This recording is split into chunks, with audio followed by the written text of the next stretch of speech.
Ladies and gentlemen, welcome to MPJ, Musical People and Journeys, new album rock review show. I'm your host Nigel. Welcome to my wonderful panel, to Dave, to Paul and to Trish. Good evening, chaps. Good evening. Hello. Well, we review all the latest rock albums, rate them out of 5 and tell you what we think. And tonight's offering is 21 Pilots and their album Clancy. So 21 Pilots are an American musical duo from Columbus, Ohio. Initially a band, the group was formed in 2009 by lead vocalist Tyler Joseph along with Nick Thomas and Chris Salih, who both left in 2011. Since their departure, the lineup consists of Joseph and drummer Josh. The duo are best known for their singles Stressed Out, Ride and Heathens, which achieved commercial success in 2015 and 16. The duo received Grammy Awards for Best Pop Duo Group Performance at the 59th Annual Grammy Awards for Stressed Out. Now, somebody that we never get stressed out listening to with his Welsh dulcet tones. Paul, I know you are a fan of 21 Pilots and particularly Blurry Face, etc. as well. What did you think? What did you think of this? Well, it's hard to believe that it's been 9 years since the Blurry Face album, and it is one of my highest ranking albums in the last decade. And I'm not the only one to believe that with RIAA Diamond certification. They followed it up with Trench album, which had The Heathens as the title single from the Suicide Squad movie soundtrack. But Trench was a much heavier and hard-hitting album, almost apocalyptic, following the story of Nico and the Niners.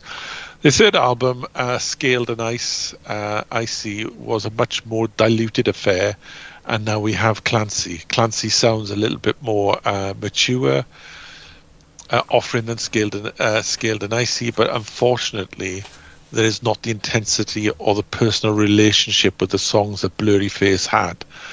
The backslide songs almost self-prophesizing with Clancy, in that they are trying to regain that magic formula. But viewpoints on subjects just aren't connected enough to make the song stand out. Vocally and musically is what you'd expect from 21 Pilots, but for me they set the bar and they're currently nowhere near it. Ooh. Now, you've set the bar for a fantastic review. Can Dave get anywhere near it? Let's find out. Dave? See, it's a tale of two stories, this one, for me. When they do the rock stuff, I really quite enjoyed some of it. It was enjoyable. But then they have a tendency to keep bringing in this sort of electro, sort of synth sort of stuff, and it just ruins it for me. I just couldn't sort of get into it. One particular track, Midwest Indigo, prime example. It starts and you just got this whole sort of synth bit. It just doesn't appeal to me at all.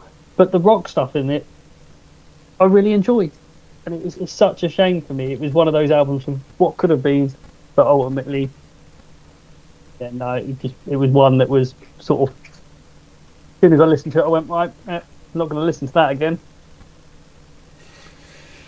Yeah. Okay. Trish, what did you think? I mean, I liked the catchy opening track Overcompensate, but then the album didn't keep my interest. It was just on in the background until it got to the track Navigating, which I really enjoyed. For me, this is an album for a summer's evening in the garden with a glass of wine. It's a chill, easy listen album. It's nice is the best way for me to describe it. The thing is with ever since Blurry Face, and even with Scaled and Icy, and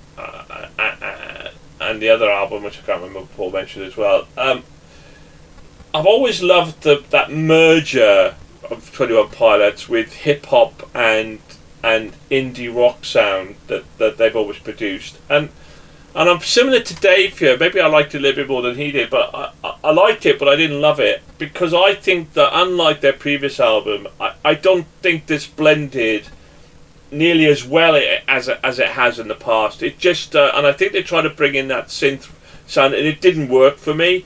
And what I used to love about them was when they do hip hop and then they brought in the indie rock on the same track, it really was really powerful. It was a different sound that anybody else was doing. It was super cool and it worked. And I just don't think on this album, for me, it blended very well. I didn't really pick out. I'm a big fan of 21 Pilots, but just didn't.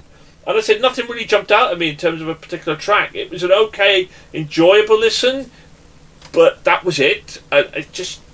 I think this is frustrating. I think of all the albums this month, I wanted to love this album because I love this band.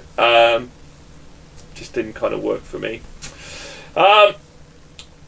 Okay, let's find out our votes then. Will they get into our Hall of Fame? Will they score more than 4, an average of 4? Let's find out. Paul, what did you think? Give it a 5. I give it a 3. Dave. A 1.5. Oh, Dom loved it. Well, I say love it. Give it a 4. Chris hated it. He give it a 1. Trish. 3. 3. I give it a 3.5. So I liked it a little bit more than Trish and Paul. But so we dropped Chris Dunning's score as usual. Scored a 3. We always drop Chris's score. He got 3.1, 237 out of 384 albums, and 54th out of our 84 albums so far this year. What did you think? Please leave a comment. Please hit the like and subscribe button. Thank you very much for listening. Thank you to my wonderful panel, to Trish, to Paul, and to Dave. Thank you also to Chris and to Dom. Good night, everybody. Good night.